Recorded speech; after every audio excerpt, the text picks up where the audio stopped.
lambang negara, pimpinan negara, presiden kok dihina, dicaci maki. Coba penjenengan lihat itu videonya si Bahar Demit itu, ya, itu kan sangat kurang ajar. Perlu dikasih shock terapi orang seperti itu, perlu diberangus itu mulutnya biar bisa diam. Dan yang terakhir, si Rijik bosnya itu nyindir pakai kata-kata bau babi, ini kan juga kurang ajar.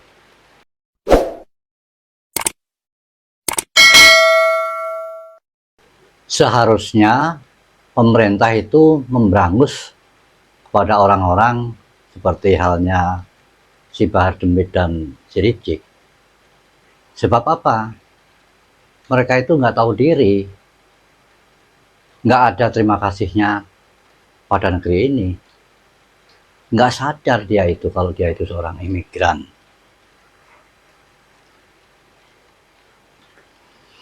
Kakek buyutnya tinggal di Indonesia ini dengan kenyamanan, ketenangan, bisa mencari makan, tetapi apa yang dia lakukan? Selalu membuat keonaran, ingin mengompor-ngompori masyarakat.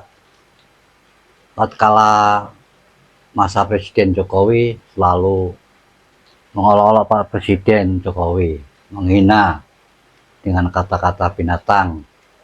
Dan sekarang Presiden sudah ganti Pak Prabowo, tetap saja mereka melakukan itu.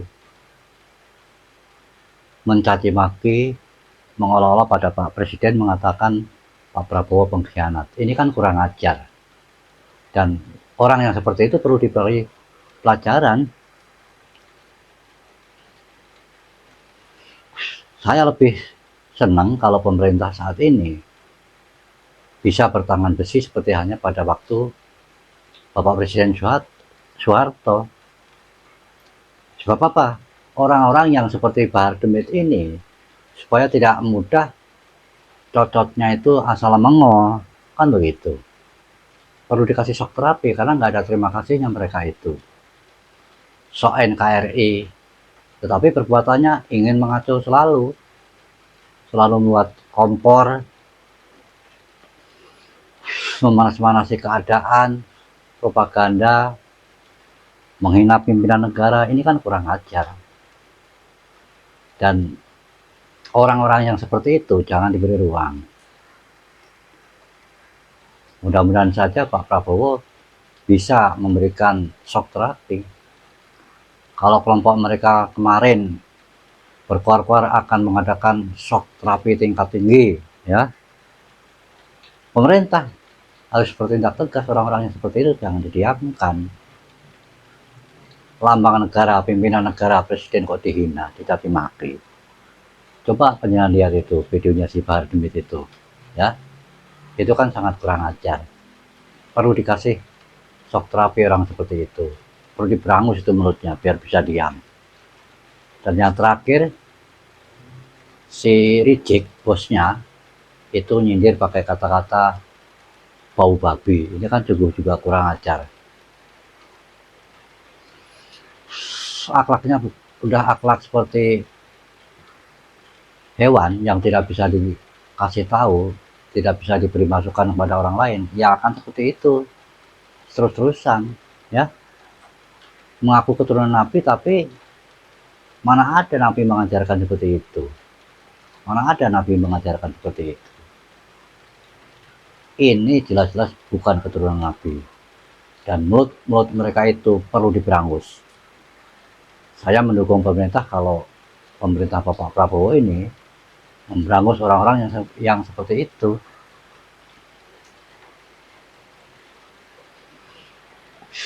Presiden kok dikatakan pengkhianat, dia itu siapa? Nggak ngaca, nggak sadar diri, nggak ada terima kasihnya kepada negeri ini. Sudah ditampung, sudah bisa makan, mencari penghidupan di negeri sini, tetapi kepada pimpinan negara, pemilik negeri ini malah mencaci maki. Ini sangat kurang ajar. Saya sebagai orang tua juga prihatin melihat hal ini. Tidak bisa didiamkan hal seperti ini, ya. Jadi saya mengharapkan sekali pemerintah harus bisa memberangus orang-orang yang seperti ini. biar yang lain juga tidak ikut-ikutan. Kalau dibiarkan saja, ibaratnya penyakit, ini akan bisa membesar karena mereka berusaha mencari simpati, mencari dukungan, membuat komunitas yang kelompoknya itu tujuannya untuk membuat kerusuhan, membuat fenomena huru-hara dengan cara selalu membuat provokasi. Ini kan tidak cocok di negeri ini, orang seperti itu. Kalau mau rese terus-terusan, pulang saja ke negaranya asal-usulnya sana. Kan selama ini mereka itu kan kelompoknya selalu mengagung-agungkan tanah leluhurnya Tarim luar biasa. Ya pulang dong kalau gitu. Ya terima kasih bisa cari makan, bisa hidup di sini, bisa tinggal dengan nyaman. Tetapi kepada orang-orang pribumi, apalagi kepada pimpinan negeri ini, berani mencaci maki, ini kan sungguh kelewatan, sungguh keterlaluan. Sekali lagi, saya sangat mengharapkan diberangus saja orang seperti ini. Biar apa? Biar tidak merajalela, biar mulutnya tidak asal nyocot, tidak asal mengong, ya. Karena si Bahar Smith dan kelompoknya, juga Rizik dan kawan-kawan, nggak akan sadar, nggak akan bisa berubah. Karena mungkin saja mereka punya tujuan, sok ngaku-ngaku NKRI, tetapi perbuatannya apa yang dia tampilkan? Selalu membuat provokasi, mencaci maki pemimpin, presiden. Nah ini kan kurang ajar. Di dalam ceramahnya itu selalu menantang-nantang, tidak akan pantang mundur siapapun. Memang siapa itu dia? Ya, mengajak-ajak masyarakat untuk menentang pimpinan negara, mengata-ngatain pimpinan negara, Pak Prabowo sebagai pengkhianat. Pengkhianat apa? Coba. Sekali lagi mudah-mudahan pemerintah tidak tinggal diam, dan saya sendiri sangat senang kalau pemerintah pimpinan Bapak Prabowo ini, orang-orang yang seperti ini diperlakukan tindakan seperti halnya waktu kepemimpinan Bapak Soeharto. Biar tidak ada yang berani cuap-cuap, dan biar tahu rasa mereka itu. Karena apa? Karena tidak ada terima kasihnya. Sekian.